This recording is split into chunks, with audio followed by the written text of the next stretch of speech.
Questions. The news this week is that the Biden administration is relabeling 500,000 Venezuelan illegal immigrants as legal workers with work authorization.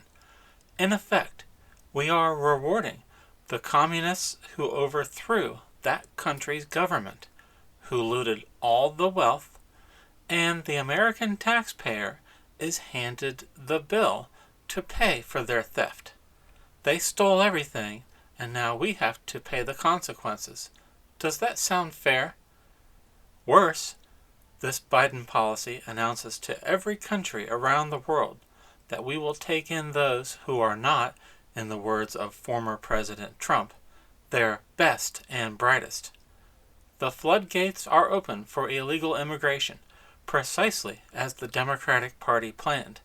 They will flood this country with illegal voters who will remake the electoral makeup of the United States of America. The question that should be on everyone's mind is, who ordered all of this? Joe Biden has to read a cue card to express his solidarity with the leader of Ukraine this week. Biden's not referring to the cue card for notes. He's reading it verbatim as he was ordered to do. Biden can't even find his way around a flag while speaking to the leader of Brazil, a man he ignored as he stumbled away from the joint press conference. Biden is not in charge of anything. But that raises the question, who is? You should all have many questions as we head into the 2024 presidential election. The DOJ and FBI tell us that they are just following the law, raiding the former president's home and indicting him. Yet they are not following the law, letting millions of illegals free entry into our country. In fact, they have to invent new law to tell us Trump is breaking the law, while not enforcing existing law keeping illegals out of our country, or punishing those breaking our laws by entering illegally. Why isn't Special Prosecutor Jack Smith arresting those 500,000 Venezuelans instead of finding them jobs? Why isn't Merrick Garland protecting pro-life clinics? Who is setting the agenda?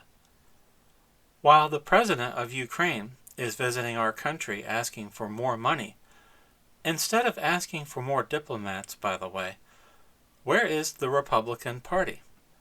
The GOP leadership can't wait to please Joe Biden, giving him everything he asked for and more to fight Russia on their own doorstep.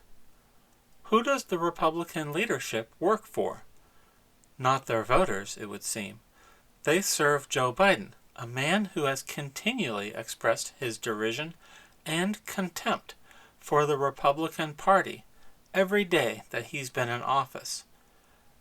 Yet Joe Biden has been reading cue cards verbatim since his first week in office. Who is really calling the shots here?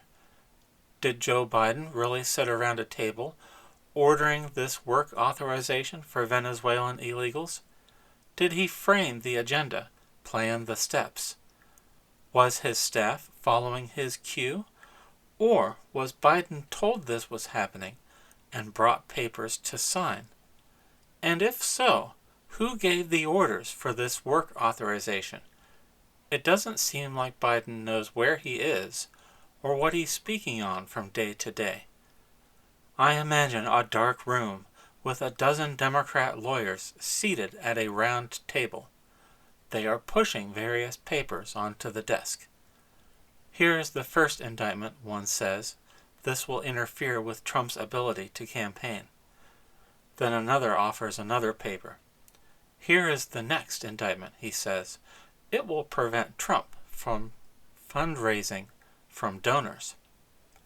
Then another says, finally, if the indictment in Georgia doesn't work out, we have a new indictment in the works to block Trump from speaking in his own defense with a gag order.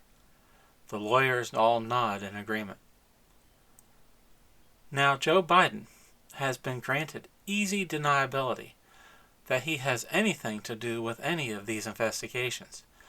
But can you imagine if the Biden administration raided former President Barack Obama's home? Can you imagine Biden's Department of Justice issuing even one indictment, stretching centuries-old laws to tie Obama up in court as a former president?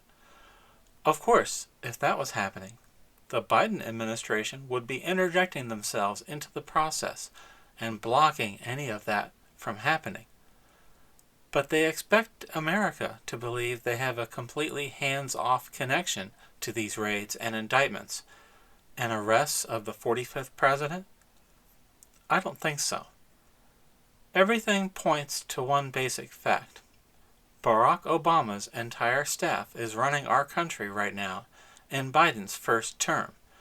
And Joe Biden isn't calling the shots, isn't giving the orders, is not setting the agenda. Neither is Kamala Harris or Chuck Schumer or Hakeem Jeffries back in the House. It's Barack Obama giving the orders. He directs and his lawyers implement. If Biden is needed to sign something, it's brought to the current president, but he's not in charge and never was.